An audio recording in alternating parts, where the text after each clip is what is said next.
Disclaimer, this video is under Section 107 of the Copyright Act 1976. As listed on screen, my video is categorized as criticism and news reporting. I am not reposting the source material one for one, and it is impossible to watch the source material and get the full experience out of my video.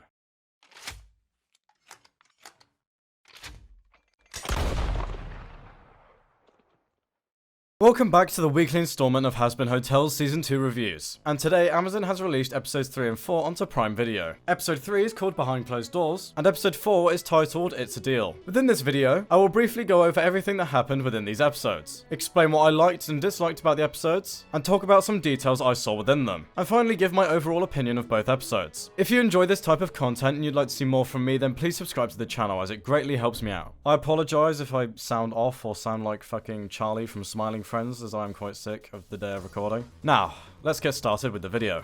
Episode 3, Behind Closed Doors, starts off where we left off in episode 1, where Charlie is screaming after seeing Emily. She goes into the lounge area to tell the others before deciding to call Vox Tech for an exclusive interview, where she will tell them about the good news of Pensius being redeemed. Vox receives the email and seems excited to exploit this opportunity. Cutting back to the lounge area, Angel, Husk, and Cherry are talking about Pensius being redeemed. Cherry is obviously struggling with this information and goes off to find out more. We then see Vox and Velvet pull up to the hotel in a limo, with drones to film this exclusive interview. Vox and Velvet continue to ask Charlie questions, specifically ones that are worded to set her up for disaster. When Charlie finally tells them that Sir Pensius was redeemed, Vox and Velvet try leaving, as obviously there's no way for her to show any proof. Charlie stops them and says that she will redeem someone that day as long as they film it. Meanwhile, Cherry goes to Baxter's lab and finds out that he's working for Vox Tech. She asks Baxter questions about Pensius and finds out that they used to be lab partners before Pensius realized that Baxter's experiments were cruel. During this flashback, we can see more of some overlords, like Zestiel and Vox, who at the time had a CRT television head. We then get a song between Sir Pensius and Cherry that was leaked on Twitter a couple of days ago, where they sing about how much they miss each other. Within this song, there are some parallels to the turf war scene from the pilot. After the song, Angel, Husk, and Vaggie find out that Vox and Velvet are in the hotel, and immediately tell Charlie that they are nothing but bad news, especially Angel. Charlie chooses Angel as the one to be redeemed, as he is one who has made a lot of progress. After a lot of protesting, Angel eventually agrees. There is then another song where Charlie sings about the steps it takes to becoming a redeemed sinner, slowly picturing Angel to be more and more like Sir Pensius towards the end of the song. After the song, Charlie creates a cliche scenario where Husk is tied to a train track, and Angel has to save him. Angel is fed up and quits the exercise before finding out that the brakes of the train were cut, and that Husk is actually in danger. He throws himself in front of the train to stop it before Vaggie saves them both just in time. Charlie realizes that it didn't work because she can't replicate what Pensius did, but instead Angel needs to right the sins of which he committed. Angel doesn't want to say what sin he committed, although Vox does do it for him. This sin being that he killed his own father. Vox and Velvet then leave, and Angel seems to be too upset to talk about the situation. Vox runs his story onto the media, and Cherry tells Angel that she decided to stay at the hotel before the credits roll from there. I think this episode is an upgrade from the first two. The first two definitely felt more like recaps and continuations from the last season, which is great and all, but I'm just saying that I enjoyed these episodes more. I like that we got to see some of the V's visit the hotel, we got to see more of Baxter's past, and we got to see Vox wearing his old TV head for the first time. We also got to learn a little more about Angel, in the fact that he was brought into hell for the murder of his own father. I liked a lot of the jokes in the episode too. The exaggeration of Vox and Velvet's media bias is really funny, and it fits their characters and personalities so well. As for some things that I didn't like, I think Charlie has always, and has especially in this episode, been her own worst enemy. I don't know what possesses her to constantly make the worst decisions possible for her guests and for the hotel itself. I think inviting Vox Tech to the hotel for an interview when she knows that they spread lies like the giant blimp outside the hotel is just an awful idea. Volunteering Angel to be redeemed that day when she knows that Valentino is part of the V's, and that Angel was paranoid that he could be watching via drones was also just an awful idea. And we will see in the next episode that my point is only proven more. I also wasn't a fan of the songs in this episode that much. I think Gravity and Once We Get Up There are still my favourites from season 2 so far, and the songs from episode 3 just disappointed me a little bit in comparison. However, this is subjective, so it doesn't really matter too much. As for some details, we see that Vox has his old CRT TV head when shaking hands with Baxter. During the song with Cherry and Pensius, they parallel the pilot like I said earlier. The costume that Charlie is wearing heavily looks like Dick Dastardly from the 1968 cartoon Wacky Races, and more. I really enjoyed this episode though. Now, let's move on to episode 4.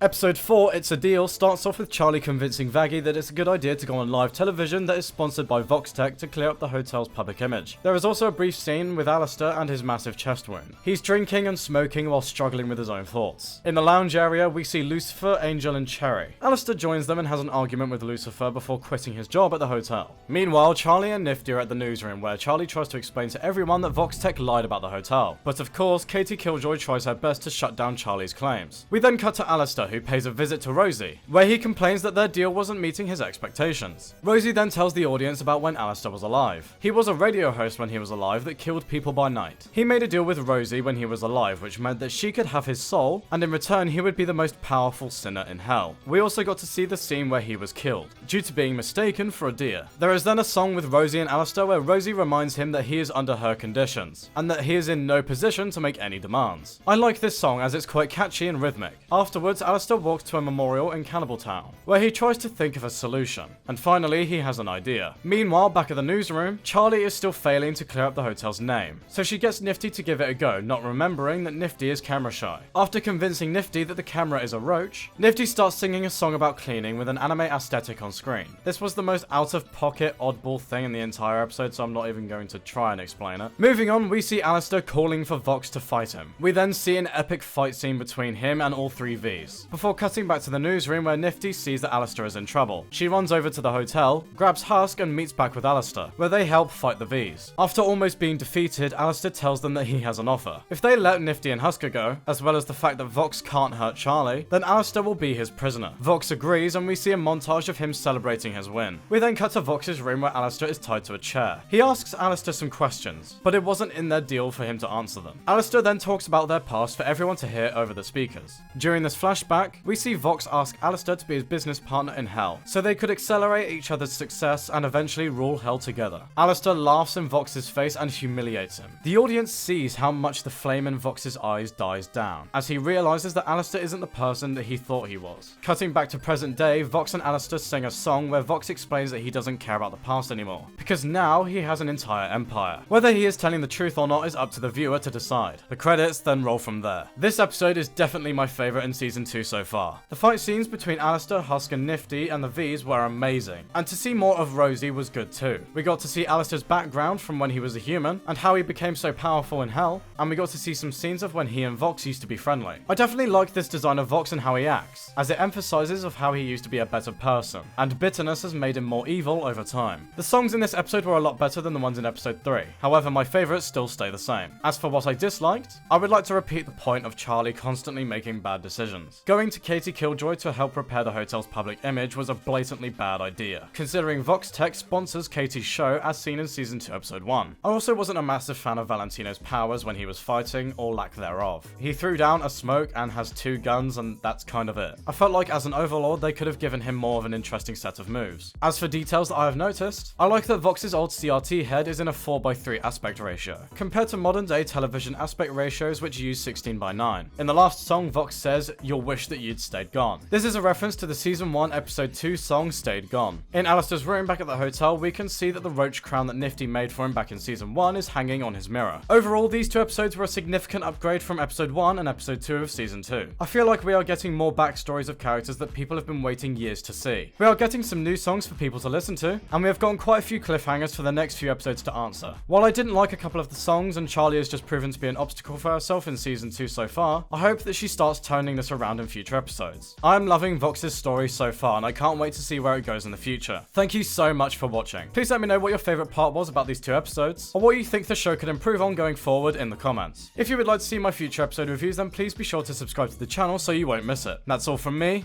See ya.